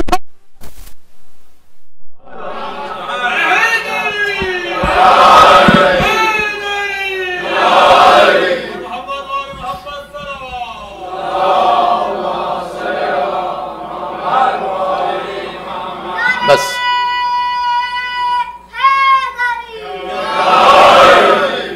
गुफ्तगू को समेटा जाए। अली के दुश्मन के मामले में नो कंप्रोमाइज, बिल्कुल जरा भी नहीं। हां, कभी ऐसा हो सकता है कि कोई अपनी मारिफत से नीचे गिर के कोई बात कर रहा हो सकता है नादानी में कर रहा हो, तो टॉलरेंस भी रखिए, ये समझकर बेनिफिट ऑफ डाउट देकर के हो सकता है कि इसको इल्म नहीं हो, और फिर जो कुछ भी कहें नपी तुली हो बात, यानी रिएक्शन आपका नपा तुला हो, रिएक्शन आपका इस तरह का हो कि आपको अली को जवाब देना है। यानी ये मुमकिन नहीं है कि हम अली की हिमायत में आगे बढ़कर अली की हिमायत में किसी पे जुल्म कर दें। अली मान लेंगे, कहेंगे चलो कोई बात नहीं, तुमने मेरे लिए किया ना, ओके जाओ। उसको अली कहते ही नहीं, जो अपनी जात को सामने रखता हो। अली उस अदले कुल का नाम है कि जिसके बगैर अदल का कोई तसव्वुर हो नहीं सकता। अज़ान मोहतरम, इन 4 मजालिस में हमने जो कुछ अर्ज किया, बस ये दुआ है इंशाअल्लाह तक़वा हमें हासिल हो। खुलासे गुफ्तगू क्या है, पहली मजलिस से लेकर आज तक, चंद जुमले जल्दी से मैं उसको कंक्लूड कर दूं। पहली मंजिल तक़वा की अकीदे की का तक़वा है। अकीदा बिल्कुल मजबूत हो, अहले बैत के मामले में शुकूक व शुबहात जहन में नहीं आए, अकीदे के मामले में तौहीद, रिसालत, नबुव्वत, इमामत, इसके ताल्लुक से कभी जहन में कोई शक और शुबहा पैदा ना हो। यह पहली मंजिल तक़वा है। जब अकीदा मजबूत हो, देखें क्या कहा, हुदन लिलमुत्तकीन अल्लज़ीना युमिनून बिल गैब, और आखिर में क्या कहा, वबिल आखिरति हुम युक़िनून, यानी शुरू में ईमान, आखिर में यकीन, दरमियान में अमल का जिक्र है। तो दोनों चीजें, ईमान और यकीन, अकीदा है। जब अकीदा सही हो, अकीदे के मामले में कमजोरी ना हो, और कभी अकीदे को कमजोर ना होने दें, और कभी ऐसे जरूरत नहीं है कि जंग करें, लड़ाई करें, इख्तिलाफ करें, इख्तिलाफ ना फैलाएं आपस में।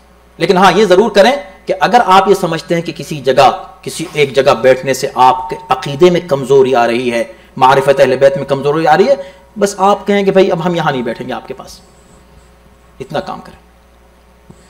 उसके बाद फिर अमल की मंजिल में, अमल में क्या है, अपने नफ्स पर जुल्म न करें, जाके डिटेल्स पढ़ लें। दूसरा क्या, दूसरों पर जुल्म न करें। ये पूरी गुफ्तगू का खुलासा हो गया तक़वा। हो सकता है कोई आपके साथ ज्यादती कर रहा हो, ज्यादती हो सकती है, रिएक्शन में अगर आपने उससे ज्यादा एक लफ्ज भी बोल दिया, अब आप जालिम हो गए और वो मजलूम हो गया। इस अंदाज से चलता है सिलसिला। ये बार हैं, 2 जा रहे हैं आप, तो आपने कहा कि अच्छा ये यहां तक पहुंच गए, हम यहां तक पहुंच जाते हैं। तो जैसे आप ऊपर चले गए जुल्म में, आप जालिम हो गए, वो मजलूम हो गया। मजलूम रहना बेहतर है जालिम होने से। ये थोड़े दिन का मसला है। तक़वा इख्तियार करें, गुनाह नहीं, ग़िज़ा के मामले में अपने बच्चों तक को हलाल खिलाने की कोशिश करें। ये सब बातें जब होंगी, क्यों?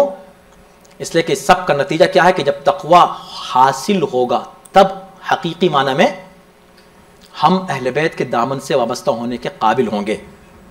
या अय्युहल्लज़ीना आमनू इत्तक़ुल्लाह, पहले तक़वा अख्तियार करो, वो कूनू मास्सादिक़ीन, फिर तुम सच्चों के साथ हो जाओ।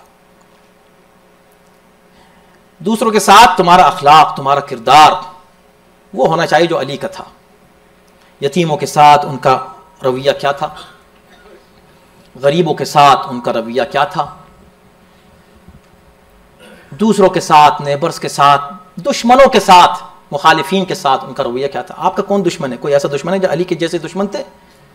अगर सिर्फ इसी को मजमून करार दिया है कि अली अपने दुश्मनों से कैसे बर्ताव करते थे, अगर इसी को मजमून बनाया जाए तो हैरत होगी कि वाकई अली के कैसे कैसे दुश्मन थे, ऐसा बर्ताव करते थे। और कभी कोई अली का दोस्त बनकर आया मगर उसने किसी और पे ज्यादती कर दी, अली ने फौरन उसको सजा दी, कहने हम इसको बर्दाश्त नहीं करें। ये जब तक किरदार हमारे यहां ना आए, इसी को तकवा कहते हैं। बस तकवा कोई बहुत बड़ी चीज नहीं है ऐसी कि जो ना कर सके। तकवा वही है, अल्लाह कोई किसी ऐसी बात का हुक्म नहीं देता जो हम ना कर सके। तो अली की सीरत पर अमल, और जितना आप अली से करीब तर होंगे उतना लुत्फ आएगा जिंदगी का, जिंदगी के मफहूम समझ में आएंगे, जिंदगी के माने मालूम होंगे, पता चलेगा कि जिंदगी किसको कहते हैं। एक होकर रहें, जो मौला ने फरमाया नज़्म अम्रिकुम, इख्तिलाफ और इफ्तराक की बात ना हो और ना किसी को करने दें। अगर किसी ने ऐसा कर भी दिया है तो उसको उसके हाल पे छोड़ें, उसका साथ मत दें, उसको सपोर्ट ना करें जो किसी तरह भी कौम में इख्तिलाफ का रीजन बने। न सिर्फ कौम में, अपनी कम्युनिटी में अगर भाई भाई में कोई इख्तिलाफ है खत्म कर दें। अभी जो कल इंशाअल्लाह यहां पर शब कदर है, उसमें जो आप आमाल में शरीक होंगे, तो मैं इससे पहले अर्ज कर चुका हूं, उसकी शुरूत में से एक शर्त यह है कि दूसरों को माफ करके आओ, तब अल्लाह तुम्हें माफ करेगा उस रात में। और अगर तुम मैं कैसे माफ कर दूं, उसने मुझे कहा, तो तुम अपने को देखो और उसको देखो, तुम दोनों में स्टेटस का कितना फर्क है। फिर तुम जरा अल्लाह के सामने खड़े हो जाओ और ये सोचो कि तुम में और अल्लाह में कितना फर्क है। तो अल्लाह तो तुम्हें माफ कर दे, ये चाह रहे हो तुम, मगर तुम तो इतने बड़े हो गए कि तुम माफ नहीं करोगे किसी को। ये कौन सा तरीका है? तो अली वाले बनकर इंसान उन लोगों को हाँ, जो अल्लाह का दुश्मन है, रसूल का दुश्मन है, अहले बैत का दुश्मन है, उनको माफ करने का हमें हक नहीं है। ये बिल्कुल ऐसे ही है कि कातिल किसी और का है, माफ हम करने पहुंच गए, हम किसी और के कातिल को माफ करने हम पहुंच रहे हैं। अभी हमसे क्या मतलब? मकतूल के वरसा उसको माफ करें तो करें, हम कौन है जाकर उससे कह रहे हैं हाँ भाई तुमको माफ कर रहे हैं। तो इन तमाम उसूलों को अपने मद्देनजर रखिए और फिर देखिए कि ज़िंदगी कितनी प्यारी गुजरती है, कैसी कामयाबी के साथ गुजरती है। और हकीकी माने में उसके बाद हम जिसका इंतज़ार कर रहे हैं, हम चाहते तो यही है ना कि वहाँ से जब एक हुक्म आ जाए कि भाई हाँ तुम आओ हमारे साथियों में हो। एक तरफ हम दुआ कर रहे हैं या अल्लाह हम उनके साथियों में शामिल हो जाएं, ये और बात है, और इमाम कहें कि तुम मेरे साथियों में हो, ये और बात है। हबीब इब्न मज़ाहिर का इंतखाब हुसैन ने किया था, इस तरह का इंतखाब हो जाए, ये देख करके हम किस अंदाज से हमारा अमल होना चाहिए। वो अमीरुल मोमिनीन जिनका ये मकाम, जिनकी ये मंजिल, जिनका ये स्टेटस है, अल्लाह और रसूल के बाद और कायनात का मालिक व मुख्तार हो, उसका अंदाज़ खिदमत देखें कि अवाम की खिदमत किस अंदाज से करता है। मैं हमेशा इस आखिरी मजलिस में लोगों की ख्वाहिश भी होती है कि मैं उस वाक़े को ज़रूर पढ़ूँ। आज का दिन गुजरा 21, रमज़ान का दिन गुजर गया, अमीरुल मोमिनीन इस दुनिया से जा चुके, अमीरुल मोमिनीन का साया सरों से मोमिनीन के उठ चुका, हसन और हुसैन यतीम हो चुके, ज़ैनब और उम्मे कुलसूम यतीम हो चुकी। और हकीकत यह है कि जितना भी मातम कर लें दिल भरा नहीं है। अली अस्सलामु अलैका या वली अल्लाह अंत अव्वल मज़लूमिन व अव्वल मन ग़ुसिब हक़्क़ु, पहला मजलूम है इसलिए कि सबसे पहले उन्हीं का हक ग़स्ब किया गया है। ऐसे मजलूम इमाम पर जितना भी रोया जाए, जितना भी मातम किया जाए कम है। जिस तरह उनकी फजीलतों की हदें नहीं हैं, ऐसे उनके मसाइब की हद नहीं है, हम उनके पूरे मसाइब पढ़ भी नहीं सकते। और हमें मालूम भी क्या कि अली पर क्या गुजरी इब्न मुलजिम की तलवार के बाद, हमें मालूम क्या कि अली पर क्या गुजरी जब ज़ैनब की रोने की आवाज कानों में पहुंची, हमें क्या मालूम कि अली पर क्या गुजरी जब उनकी नजर अब्बास पे पड़ती होगी, जब हुसैन पर पड़ती होगी। करबला का मंजर, हुसैन और हुसैन की तमाम असहाब की मजलूमियत का मंजर जब अली के सामने आता होगा, जब ज़ैनब पर नजर पड़ती होगी और कूफे और शाम के बाजारों का मंजर निगाहों के सामने आता होगा, तो कौन बयान कर सकता है कि अली की कैफियत क्या होती होगी। हम तो सिर्फ वो बयान कर सकते हैं जो हमने पढ़ा है, जो हमने सुना है कि अली के बाद ये हुआ। पूरे कूफे में 3 दिन तक जब यतीमों को खाना नहीं मिला, तब उन यतीमों को पता चला कि जो खाना पहुंचाने आता था वो वक्त का इमाम अली था, वरना मालूम भी नहीं। रातों को नमाज ईशा से फारिग होकर जब सब लोग सो जाते थे तो अपने कांधे पर खाना उठाकर दर दर पर जाते थे और चेहरे पर कपड़ा डाल लिया करते थे क्योंकि पहचाने नहीं। न जाने कितने यतीमों की किफालत करते थे अली, और न जाने कितने मिस्कीनों को खिलाते थे अली। अली का जनाजा उठा, क्या मजलूमियत है कि भाई नबी की आंख बंद होते ही वो जहरा थी जिसने ये वसीयत की थी कि मेरे जनाजे में कोई शरीक ना हो, मगर जो हाकिम वक्त हो वो ये वसीयत करे कि मेरे जनाजे में। ये कैसी मजलूमियत है। और जनाजे को उठा के हसन और हुसैन लेके चलते हैं और चंद मखसूद थी तरफ से है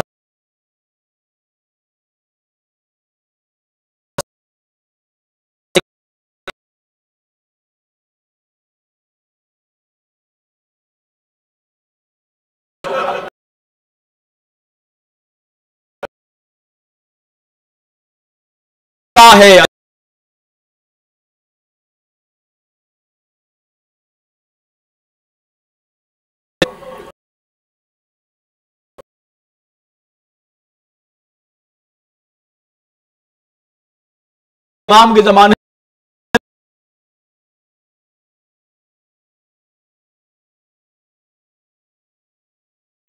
जब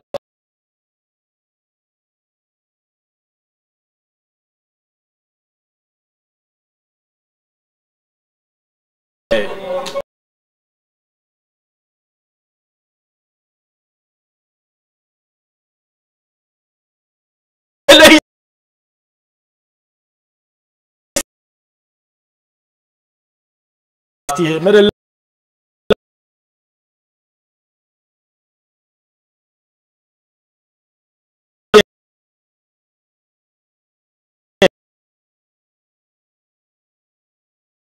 हो रहे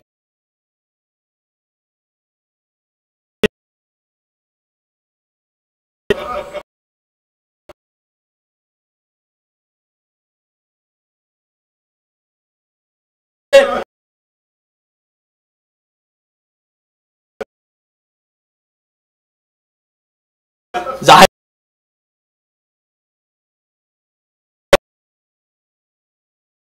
मकान की दीवार के किनारे कोई एक गरीब, एक मिस्कीन बैठा हुआ है, रो रहा है। क्या बात है, क्यों रो रहे हो? कहा मैं माजूर हूं, मुझसे उठा नहीं जाता, मुझसे चला नहीं जाता, मेरा कोई इस दुनिया में नहीं है। तो कहा तुम्हें किसी चीज की जरूरत है? कहा मुझे जरूरत नहीं है, मैं जरूरत की वजह से नहीं रो रहा हूं। अगरचे मुझे 10 जरूरतें हो सकती हैं, मैं उस जरूरत की वजह से नहीं रो रहा हूं। फिर क्यों रो रहे हो? कहा मैं इसलिए रो रहा हूं, मेरा एक दोस्त था, मेरा एक दोस्त था, बड़ा मेहरबान दोस्त, मुझे नहीं मालूम, खुदा जाने वो कैसे अचानक नाराज हो गया। 3 दिन हो गए मेरे पास नहीं आया मेरा वो दोस्त। रोज आता था, मुझे आकर खाना खिलाता था, मेरे पास बैठता था, अपने हाथों से मुझे लुक़मे देता था, बड़ी मेहरबानी करता था। मुझसे न जाने क्या खता हो गई, 3 दिन हो गए मेरा दोस्त नहीं आया, मुझे खाने की फिक्र नहीं है, मदद, वो मेरा दोस्त चाहिए। इमाम हसन ने पूछा, उसका कोई नाम है? वो तुम्हारा, तू इतना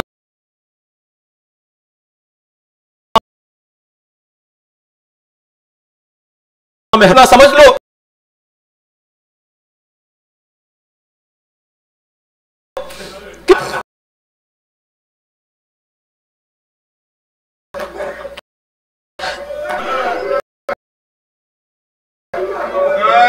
कायनात से मिस्कीन, बस इतना मिस्कीन के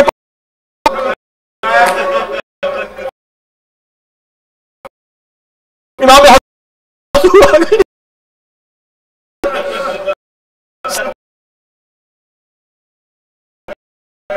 और कुछ का नहीं, इलाही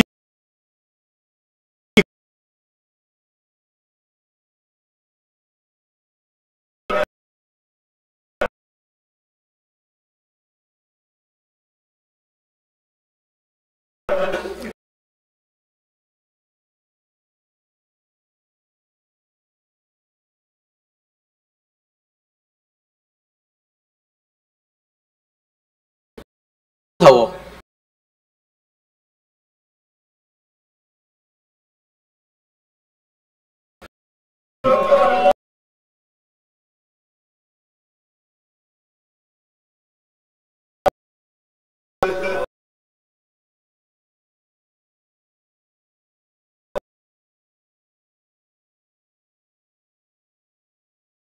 कहा, क्या कहा?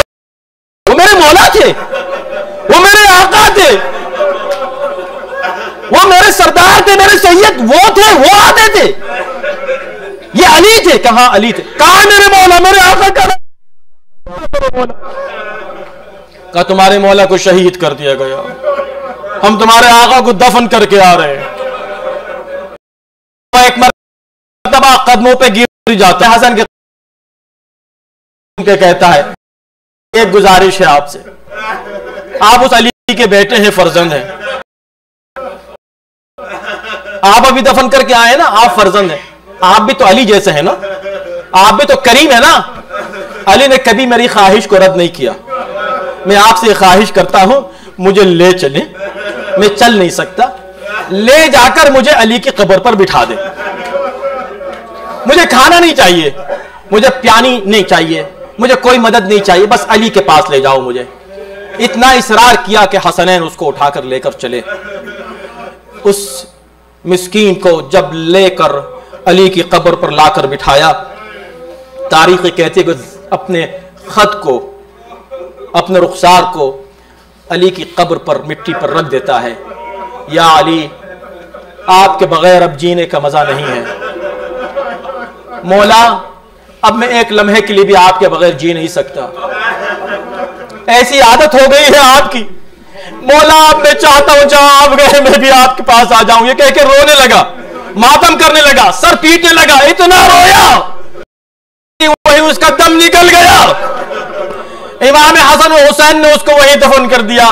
मैं कहता हूं बड़ा खुश नसीब था, अली के पहलू में उसको जगह मिली, मगर यह भी ख्याल आया जिसने अली की इतनी मेहरबानियां देखी थी, चंद दिन की मेहरबानियां, वो बर्दाश्त न कर सका। सिर्फ अली की शहादत की खबर सुनकर खुदा जाने ज़ैनब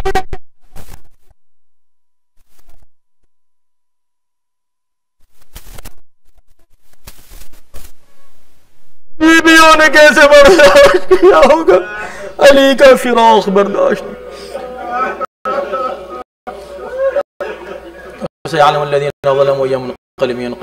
परवरदिगार हमारे अमल साले को कबूल फरमा, अंदाज़े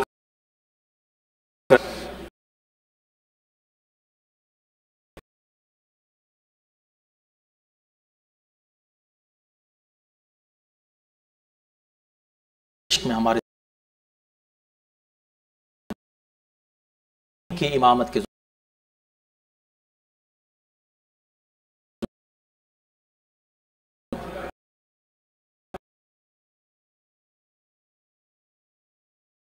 शख्स पर